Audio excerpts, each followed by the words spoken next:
ನಮಸ್ಕಾರ ವೀಕ್ಷಕರೇ, ಪ್ರತಿಯೊಬ್ಬ ಮಹಿಳೆಯರಿಗೂ ಕೂಡ ಭರ್ಜರಿ ಗುಡ್ ನ್ಯೂಸ್ ಅಂತಾನೆ ಹೇಳ್ಬೋದು. ಸೊ ಈ ಒಂದು 16ನೇ ಕಂತಿಗಾಗಿ ಪ್ರತಿಯೊಬ್ಬ ಮಹಿಳೆಯರು ಕೂಡ ವೇಟ್ ಮಾಡ್ತಾ ಇದ್ರಿ.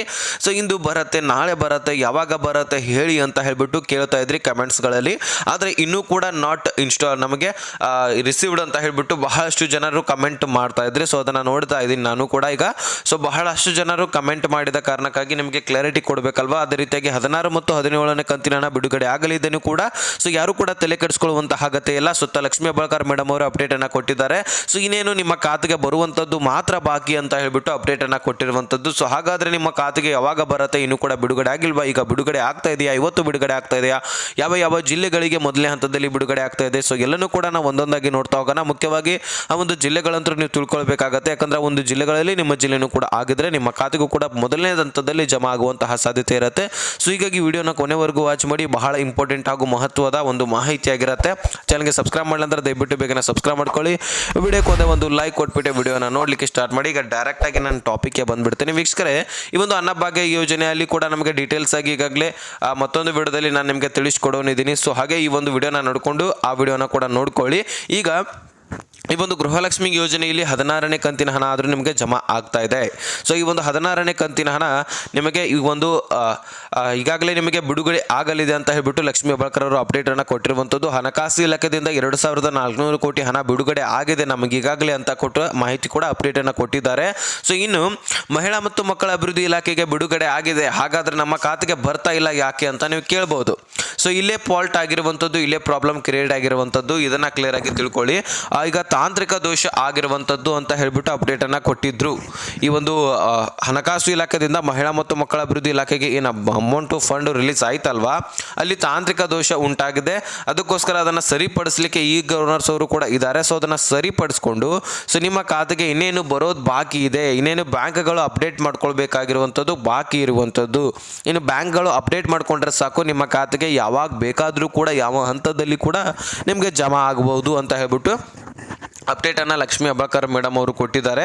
ಸೊ ಇನ್ನು ಕೆಲವೊಂದಿಷ್ಟರ ಅಭಿಪ್ರಾಯ ಬರ್ತಾ ಇದೆ, ಸರ್ ಇನ್ನೇ ಸಾರಿಗೆ ಇಲಾಖೆದವ್ರಿಗೂ ಕೂಡ ಬಹಳಷ್ಟು ಜನರ ಹಣವನ್ನು ಕೊಡೋರಿದ್ದಾರೆ.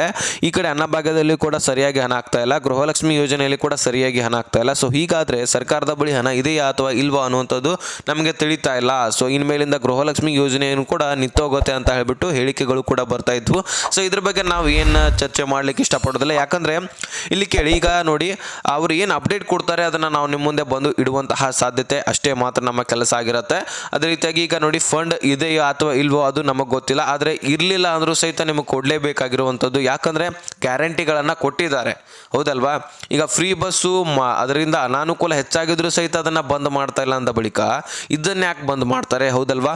ಸೊ ಮಹಿಳೆಯರು ಕೂಡ ಕೇಳಬೇಕಾಗಿರುವಂಥದ್ದು ಈ ಕ್ವಶನ್ಸ್ಗಳು. ಯಾಕಂದರೆ ಫ್ರೀ ಬಸ್ನಲ್ಲಿ ಹೆಚ್ಚಾಗಿ ಯೂಸ್ ಆಗದೇ ಇರುವಂಥದ್ದು ಬಹಳಷ್ಟು. ಯಾಕಂದರೆ ನೋಡಿ, ಈಗ ವಿದ್ಯಾರ್ಥಿಗಳಿಗೆ, ಹಿರಿಯರಿಗೆ, ಮುದುಕರಾಗಿರಲಿ ಅಥವಾ ಮಹಿಳಾ ಒಂದು ವಯಸ್ಕರಾಗಿರಲಿ, ಸೊ ಎಲ್ಲರಿಗೂ ಕೂಡ ಒಂದು ಪ್ರಾಬ್ಲಮ್ ಕ್ರಿಯೇಟ್ ಆಗ್ತಕ್ಕಂಥದ್ದು. ರಿಕ್ಷಾ ಚಾಲಕರಿಗೆ ವೇತನ ಕಡಿಮೆ ಆಗಿರುವಂಥದ್ದು. ಸಣ್ಣ ಪುಟ್ಟ ಅಂದರೆ ನೋಡಿ 5-6 ಕಿಲೋಮೀಟರ್ ಹೋಗೋದಿದ್ರು ಸಹಿತ, ಒಂದು 2-3 ಕಿಲೋಮೀಟರ್ ಹೋಗೋದಿದ್ರು ಸಹಿತ ಬಸ್ಗಳಲ್ಲಿನೇ ಸಂಚಾರ ಮಾಡ್ತಕ್ಕಂಥದ್ದು ಮಹಿಳೆಯರು. ಸೊ ಹೀಗಾಗಿ ಒಂದು ರಿಕ್ಷಾ ಚಾಲಕರ ಹೊಟ್ಟೆ ಮೇಲೆ ಹೊಡೆದಂಗೆ ಆಗಿಬಿಟ್ಟಿದೆ. ಸೊ ಬಹಳಷ್ಟು ಜನರು ರಿಕ್ಷಾ ಚಾಲಕರದ ಬಗ್ಗೆ ಡೀಟೇಲ್ಸನ್ನು ಕೂಡ ನಾನು ವಿಡಿಯೋಗಳಲ್ಲಿ ಕೂಡ ನೋಡಿದ್ದೀನಿ. ಸೊ ತಮ್ಮ ಆಕ್ರೋಶವನ್ನು ವ್ಯಕ್ತಪಡಿಸ್ತಕ್ಕಂಥ ಅದೇ ರೀತಿಯಾಗಿ ವಿದ್ಯಾರ್ಥಿಗಳು ಬಹಳಷ್ಟು ಜನರಿಗೆ ಸರಿಯಾದ ಟೈಮ್ಗೆ ಸ್ಕೂಲ್ ಕಾಲೇಜ್ಗಳಿಗೆ ಹೋಗ್ಲಿಕ್ಕೆ ಆಗ್ತಾ ಇಲ್ಲ. ಸೊ ಇದು ಕೂಡ ಪ್ರಾಬ್ಲಮ್ ಕ್ರಿಯೇಟ್ ಆಗ್ತಾ ಇದೆ. ಸೊ ಹೀಗಾಗಿ ಅದರಿಂದ ಅನಾನುಕೂಲ ಹೆಚ್ಚಾಗಿದೆ. ಅನಾನುಕೂಲ ಹೆಚ್ಚಾಗಿದ್ರು ಸಹಿತ ಅದನ್ನ ಬಂದ್ ಮಾಡ್ತಾ ಇಲ್ಲ ಅಂದ್ರೆ ಸರ್ಕಾರ, ಈ ಕಡೆ ಗೃಹಲಕ್ಷ್ಮಿ ಯಾಕೆ ಬಂದ್ ಮಾಡ್ತಾರೆ? ಇಲ್ಲಿ ಹೆಲ್ಪ್ ಆಗ್ತಾ ಇರುವಂಥದ್ದು ಗೃಹಲಕ್ಷ್ಮಿ ಯೋಜನೆಯಲ್ಲಿ, ಹೌದಲ್ವಾ. ಈ ಒಂದು 2000 ರೂಪಾಯಿದಿಂದ ಎಷ್ಟೋ ಜನರಿಗೆ ಎಷ್ಟೋ ಹೆಲ್ಪ್ ಆಗ್ತಾ ಇದೆ. ಸೊ ಇದನ್ನು ಕೊಡಬೇಕು, ಅವರು ಅದನ್ನು ಬಂದ್ ಮಾಡಿದ್ರೆ ನಡೆಯುತ್ತೆ ಫ್ರೀ ಬಸ್ಸು, ಹೌದಲ್ವಾ. ಸೊ ನಮ್ಮ ಅನಿಸಿಕೆ ಮಾತ್ರ ಇಷ್ಟ ಆಗಿರುತ್ತೆ. ಸೊ ಆದಷ್ಟು ನಾವು ಸರ್ಕಾರಕ್ಕೆ ಮನವಿ, ಫ್ರೀ ಬಸ್ ಬಂದ್ ಮಾಡಿದ್ರೆ ನಡೆಯುತ್ತೆ. ಆದರೆ ಗೃಹಲಕ್ಷ್ಮಿ ಮಾತ್ರ ಪ್ರತಿಯೊಬ್ಬ ಮಹಿಳೆಯರಿಗೆ ಸೇರುವಂತೆ ಮಾಡಿ, ಆದಷ್ಟು ಅದರಿಂದ ಬಹಳಷ್ಟು ಜನರಿಗೆ ಹೆಲ್ಪ್ ಆಗ್ತಾ ಇದೆ, ಯೂಸ್ ಆಗ್ತಾ ಇದೆ. ಇದು ಕೂಡ ನಿಮಗೆ ಗೊತ್ತಿರುವಂತಹ ವಿಷಯ, ಓಕೆನಾ. ಸೊ ನನ್ನ ಕಡೆಯಿಂದ ಇಷ್ಟಂತೂ ಹೇಳಿಕ್ಕೆ ಸಾಧ್ಯ. ಇನ್ನು ನಿಮ್ಮ ಅನಿಸಿಕೆ ಏನು ಅನ್ನುವಂಥದ್ದನ್ನು ಕಮೆಂಟ್ ಮಾಡಿ ದಯಮಾಡಿ ತಿಳಿಸಿ. ನಿಮ್ಮ ಅಭಿಪ್ರಾಯ ಬಹಳ ಮುಖ್ಯವಾಗಿರುವಂಥದ್ದು. ಪ್ರತಿಯೊಬ್ಬರ ಅಭಿಪ್ರಾಯನೂ ಕೂಡ ಬಹಳ ಇಂಪಾರ್ಟೆಂಟು. ಸೊ ನಿಮ್ಮ ಮನದಲ್ಲಿ ಏನಿದೆ ಅನ್ನುವಂಥದ್ದನ್ನು ತಿಳಿಸಿ. ಫ್ರೀ ಬಸ್ ಆಗಿರಲಿ, ಗೃಹಲಕ್ಷ್ಮಿ ಯೋಜನೆ, ಎರಡರಲ್ಲಿ ಯಾವುದೋ ಒಂದು ಜಾರಿ ಇರಬೇಕು, ಎರಡೂ ಜಾರಿ ಇರಬೇಕಾ ಅಥವಾ ಯಾವುದಾದ್ರೂ ಒಂದು ಜಾರಿ ಇರಬೇಕಾ, ಅದು ಯಾವುದು ಜಾರಿ ಇರಬೇಕು ಅನ್ನುವಂಥದ್ದನ್ನು ಕಮೆಂಟ್ ಮಾಡಿ ತಿಳಿಸಿ. ಈಗ ಈ ಒಂದು ಗೃಹಲಕ್ಷ್ಮಿ ಯೋಜನೆ 16 ಮತ್ತು 17ನೇ ಕಂತಿನ ಹಣ ಸದ್ಯಕ್ಕೆ ನಿಮಗೆ 16ನೇ ಕಂತಿನ ಹಣ ಮಾತ್ರ ಜಮಾ ಆಗತ್ತೆ, ಓಕೆನಾ. ಈ ಒಂದು 16ನೇ ಕಂತಿನ ಹಣ ಮಾತ್ರ ಜಮಾ ಆಗುತ್ತೆ. ನೆಕ್ಸ್ಟು 17ನೇ ಕಂತಿನ ಹಣ, ಈ ಒಂದು 16ನೇ ಕಂತಿನ ಹಣ ಕ್ಲಿಯರ್ ಆದ ತಕ್ಷಣವೇ ಬಿಡುಗಡೆ ಆಗ್ತಕ್ಕಂಥದ್ದು, ಒಟ್ಟಿಗೆ ಜಮಾ ಮಾಡ್ಲಿಕ್ಕೆ ಸಾಧ್ಯ ಇಲ್ಲ. ಆ ರೀತಿ ಪ್ರೊಸೆಸಿಂಗ್ ಗೃಹಲಕ್ಷ್ಮಿ ಯೋಜನೆಯಲ್ಲಿ ಇಲ್ಲ, ಇದುವರೆಗೂ ಕೂಡ ಆ ರೀತಿ ಜಮಾ ಮಾಡಿಲ್ಲ. ಸೊ ಇನ್ನು ಮೇಲೂ ಕೂಡ ಜಮಾ ಮಾಡೋದಿಲ್ಲ. ಆ ರೀತಿ ಮಾಡಿದ್ರೆ ಮತ್ತೆ ತಾಂತ್ರಿಕ ದೋಷ ಉಂಟಾಗುತ್ತೆ. ಸೊ ಹೀಗಾಗಿ 16ನೇ ಕಂತಿನ ಹಣ ಕ್ಲಿಯರ್ ಆದ ತಕ್ಷಣ 17ನೇ ಕಂತಿನ ಹಣ ಬಿಡುಗಡೆ ಮಾಡ್ತಾರೆ. ಇಷ್ಟು ಅಪ್ಡೇಟ್ ನಿಮಗೆ ಸಿಕ್ಕಿದೆ ಆದರೆ ಲೈಕ್ ಮಾಡಿ, ನಿಮ್ಮ ಸ್ನೇಹಿತರಿಗೆ ಶೇರ್ ಮಾಡಿ, ಸಬ್ಸ್ಕ್ರೈಬ್ ಮಾಡೋಂತ ಹೇಳ್ತಾ ಮತ್ತೆ ಮುಂದಿನ ಮಾಹಿತಿ ಅಲ್ಲಿ ತನಕ ಬಾಯ್ ಬಿಡಿ ಫ್ರೆಂಡ್ಸ್.